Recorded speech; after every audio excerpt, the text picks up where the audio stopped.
You're watching This Week in Louisiana Politics with Fred Childers.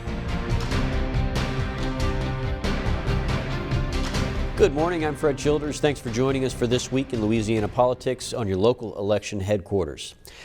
Well, as the legal fight over Louisiana's abortion ban continues, there are already talks over future legislation being drafted to either amend or clarify the law. Capitol reporter Shannon Hecht brings us the details. Louisiana's abortion ban case still waits in the legal system for a final ruling, but as the law has been in place, there has been confusion for some doctors over when they can provide an abortion in the narrow exceptions. Louisiana Right to Life says that the law leaves the judgment for life-saving care up to doctors, but the years in prison and steep fines looming over their heads has some doctors hesitant, according to abortion rights advocates. The law repeatedly addresses that, it defers to the good faith medical judgment of physicians in these emergency situations. But it's not just the emergency situations that are creating the confusion and concerns among doctors. Melissa Flournoy, the board chair for 10,000 Women Louisiana, says the law is an overreach that impacts parents and physicians' rights to make these difficult healthcare decisions. The medically futile exceptions list lays out a number of medical conditions that would make it difficult or impossible for a fetus to live outside the womb. Some say the list could never be long enough to capture every situation. Others say every child should get to live to their natural death despite any severe diagnosis. We would support removing the medical futile list. We're still figuring out exactly what our priorities are for the next legislative session. Flournoy says that there are talks already about bringing legislation to provide exceptions for rape and incest. They hope to get some clarification on issues that doctors have faced firsthand. For your local election headquarters, I'm Shannon Hecht. Well, the New Orleans Police Department told the City Council recruitment remains the department's focus, but council members said the money in their budget might be better spent on retaining the officers they already have. NOPD is requesting a $21 million budget for the upcoming year with a $30,000 recruitment incentive package to be paid out over a 3-year period to new officers. Council members raised some concerns. To make sure that these men and women of the NOPD are actually getting paid amounts of money that go towards their retirement versus these gimmicks to keep them here temporarily, we're not investing in them. I think it has been extremely explicit that this is a short-term plan to get bodies and officers into the profession of the police department, while at the same time we address those undeniable core issues that you highlighted. Members, other issues that must be considered are cost of living increases and housing costs. Congressman Steve Scalise, along with multiple parish presidents, say FEMA's Risk Rating 2.0 is a threat to homeowners across the state and are hoping for more transparency from FEMA. Flood insurance rates are steadily rising across Louisiana. And House Minority Whip Steve Scalise says FEMA's Risk Rating 2.0 is to blame. They didn't set up a program that was going to be affordable, and in fact, we've seen thousands of people drop their flood insurance policies just in the last year here in South Louisiana. FEMA says the flood insurance program focuses on equity, evaluating property owners' flood risks on an individual basis. But local parish presidents agree with Scalise that the program is financially crippling citizens. We see our residents facing what used to be $500 and $600 a year flood insurance policies. They're now $5,000 and $6,000 a year flood insurance policies.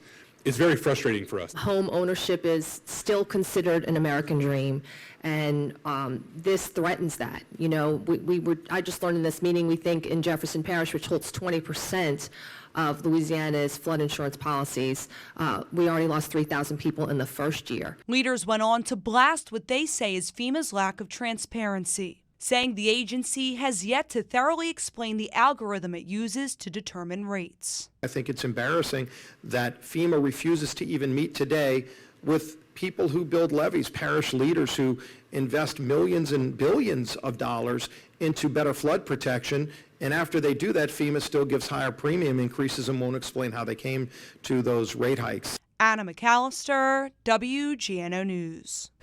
And Senator Bill Cassidy also taking aim at FEMA, calling the agency out over that Risk Rating 2.0. And of course, again, that's the rate increase for the National Flood Insurance Program. Cassidy is accusing FEMA heads of ignoring his requests to meet with him for more than a year now. And he says the result is a lot of policyholders in Louisiana will remain in the dark about some basic information they need to prepare for the future. He calls it damaging and inexcusable. While insurance rates are hotly debated, lawmakers continue to focus on hurricane relief for Louisiana. Congressman Garrett Graves announced the government is providing the state with more than $800 million in additional funding for continued storm recovery. Graves says the money will also bring down a little more than $3 million to the capital area, made possible through the most recent appropriations bill.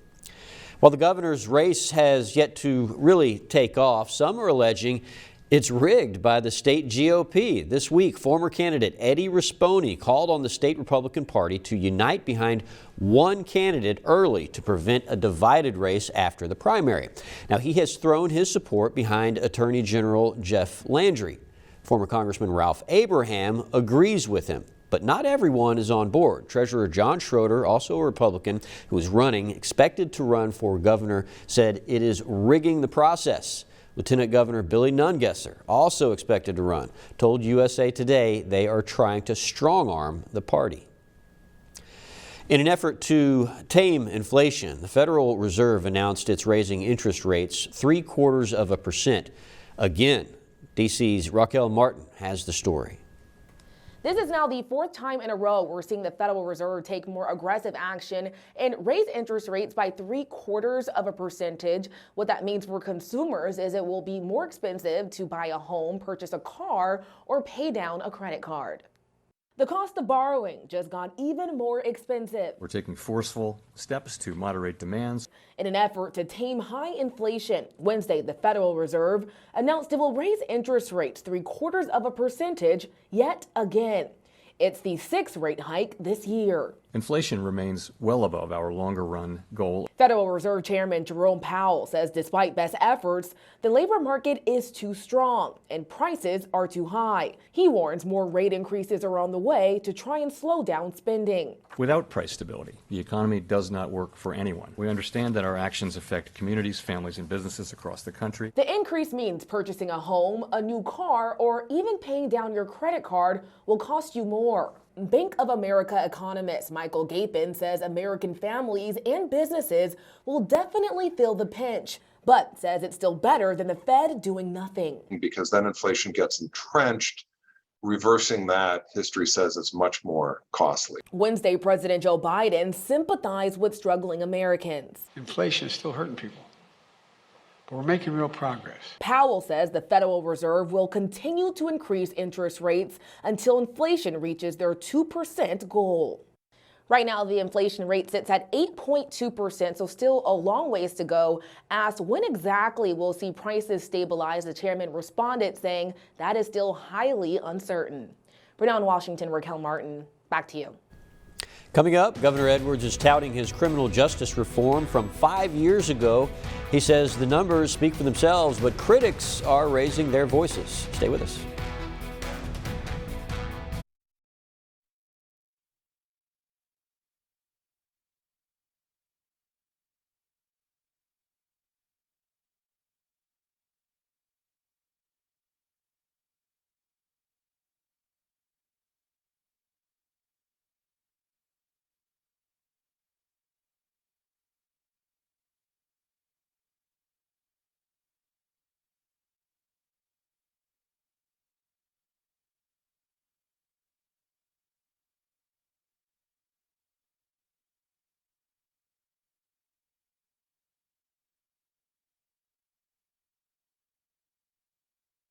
This is your local election headquarters. Welcome back. Governor John Bel Edwards ordered a probe of the Ware Youth Center in North Louisiana to investigate allegations of abuse and multiple suicides at the facility. A report published in the New York Times brought accusations of disturbing behavior by guards and stories of them looking the other way. Shirley Busico has more. Something about a mother's intuition. I was very upset. I was nervous. I'm like, something just doesn't something didn't sit right. Bridget Peterson says she was waiting for her 13-year-old son, Solon, to call her on Saturday, February 9th, 2019. He was detained at Ware Youth Center for about a week after setting fire to a roll of toilet paper in the boys' bathroom at Houghton Middle School. But the call never came. Solon died by suicide 2 weeks after his 13th birthday. Which was a complete shock to us because Solon was never suicidal. She says he was a happy, outgoing child. The last time she saw her son alive was through the window of a holding cell. Right past the door, there was a toilet and a sink, and that was basically it. There wasn't a window to the outside. There wasn't anything. It was very small and cramped. The New York Times recently published an article alleging rape, ignored suicide attempts, and abuse by guards at the Ware Youth Center. They report at least 64 suicide attempts at Ware in 2019 and 2020, more than at any juvenile facility in the state. These accusations prompted a quick response from Louisiana Governor John Bel Edwards. He is drafting a letter to the Louisiana State Inspector General asking him to investigate these allegations. We do look forward to the State Inspector General being here at the facility and looking at our records and, being open and honest and being able to clear things up. Stacy Scott, the executive director of Ware Youth Center, says when she read the New York Times article, she was in disbelief. I've been here for 26 years, and so I would say shock. Meanwhile, Peterson is angry. I'm angry that there are people that have known about this, that haven't taken it serious, that knew these allegations from years past, even before Solon got there, and they were just swept under the rug. Shirley Busico, NBC6 News. All this week, Governor John Bel Edwards has been touring the state to celebrate 5 years since the legislature passed his major criminal justice reform package. Now, it was aimed at steering less serious offenders away from prison and giving them access to post-release assistance programs. The governor says the state has saved more than $150 million, and 70% of that has been reinvested. In his New Orleans stop, he focused on re-entry because he says successful transitions increase public safety. So we want to remove barriers to successful re-entry, and talking to people like these formerly incarcerated individuals, these men and women today from St. Tammany, from New Orleans, from Jefferson Parish, they're able to tell us what barriers still remain. But already, lawmakers are scrutinizing the outcomes of that reform. Representative Alan Seabaugh from North Louisiana is proposing legislation to study the issue and determine if any of the reforms should be undone. 2 weeks ago, juveniles were transferred to Angola, a maximum security facility that has historically housed adults. R.L. Salk spoke with the head of the Office of Juvenile Justice about how this unconventional plan is unfolding. It has been nearly 2 weeks since 8 youths were transferred to the West Feliciana Center for Youth. Hopefully in about 6 weeks, we'll be able to transition them back to one of the main campuses. The facility is on Angola grounds and used to house death row inmates, a fact that raised a lot of red flags within the community. Assistant Secretary of the Office of Juvenile Justice Curtis Nelson says they've invested a lot to transform the space. A lot of work was done to make it look like any other one of our secure campuses. The debate became so heated, the OJJ and the governor's office were sued in a federal court in an attempt to block the transition, but the state won the case. If we do have a youth on one of our pre-existing campuses who's acting out in a way of destruction of property, aggressive physical assaults on peers or staff, or attempting to escape, that West Feliciana is just something that we can use to keep safety on all of our facilities. One concern that came up in court is that the youth would sleep in cells versus dorms. But Nelson says the juveniles like the new setup. What the young people have told us who are there now currently is that they feel a lot safer at night. site. This move is meant to be temporary until the new Swanson Monroe facility is built. We're anticipating that facility opening maybe the late spring of 2023. It may go into the fall. OJJ says it's not punitive, it's rehabilitative. Some believe intentional or not, it appears to scare some youth straight. There have been conversations where they've asked my staff, am I going to go to West Feliciana? And what staff has reported back to those young people is that as long as you're working your treatment plan and you don't engage in one of those 3 behaviors that we listed, that you don't have to concern yourself. Ariel Salk, Fox 44 News. Coming up, you've heard from his Democratic opponents in the U.S. Senate race. Shannon Heck talks with the incumbent Republican Senator John Kennedy. That's next.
This is your local election headquarters.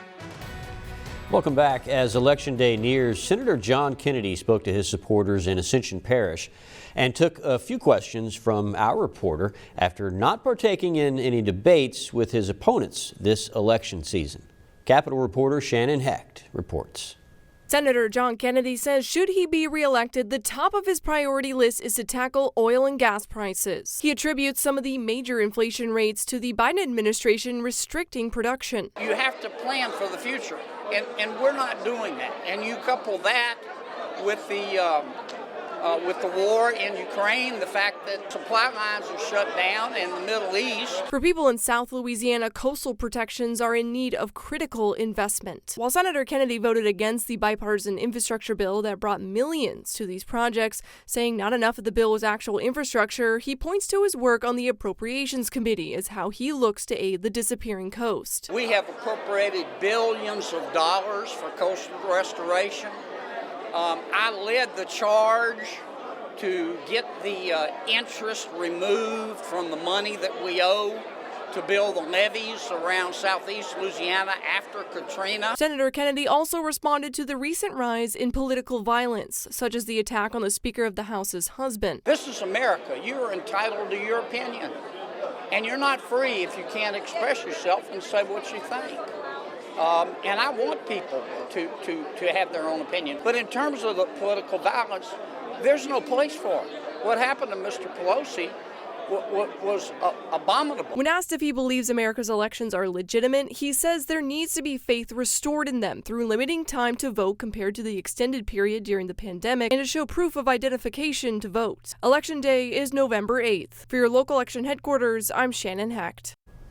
Another race to watch is House District 1, currently held by Minority Whip Steve Scalise. He is facing off against one Libertarian and one Democrat, Howard Kearney and Katie Darling. Some key issues they are looking to tackle include the rise in crime in the district. Scalise wants to give federal grants to hire more officers and to make sure laws are being enforced. The others want to also encourage a growing law enforcement agency, but have differing ideas of how to do so. In House District 6, Garrett Graves is defending his seat against two opponents as well, Rufus Craig and Libertarian Brian Belzer, a Republican. Graves looks to continue to expand on his work to bolster infrastructure investments in Louisiana. Those running against him say better financial responsibility needs to be a priority in Congress, but support infrastructure projects being of high importance. And in House District 2, Louisiana's sole Democratic congressman is defending his seat. He has held for just a year from Republican Dan Lux. Carter points to the work he has accomplished in his freshman term on Capitol Hill and what he did in the state legislature. This is Lux's first campaign, and he hopes to bring fresh ideas to the table. Early voting wrapped up this last week, and the numbers are in on turnout. Pollster John Couvion reports just under 366,000 people cast their ballots early. For the first time, Republicans outvoted Democrats in early voting with a 43 to 41% turnout. He also says the black vote was lagging behind this year with only 27% turnout. If you didn't get to vote early, Election Day is this Tuesday. Polls open at 6 a.m. and close at 8 p.m. You can find your voting precinct at govote.com. If you are voting by mail, you must get the ballot to the registrar by tomorrow. The Secretary of State reminds people to bring their identification to their voting site. Up next, we'll have a look at the week ahead on your local election headquarters.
This is your local election headquarters.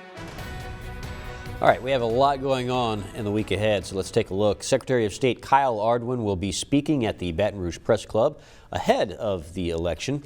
Tuesday, of course, is Election Day. We'll be all over it. Later on in the week, DOTD continues their Highway Priority Roadshow to meet with people on their biggest projects. And the Environment and Health Council hosts their annual conference on coastal resiliency this week at Pennington. Thank you for joining us for This Week in Louisiana Politics. I'm Fred Childers. Stay informed, and I'll see you next Sunday right here on your local election headquarters.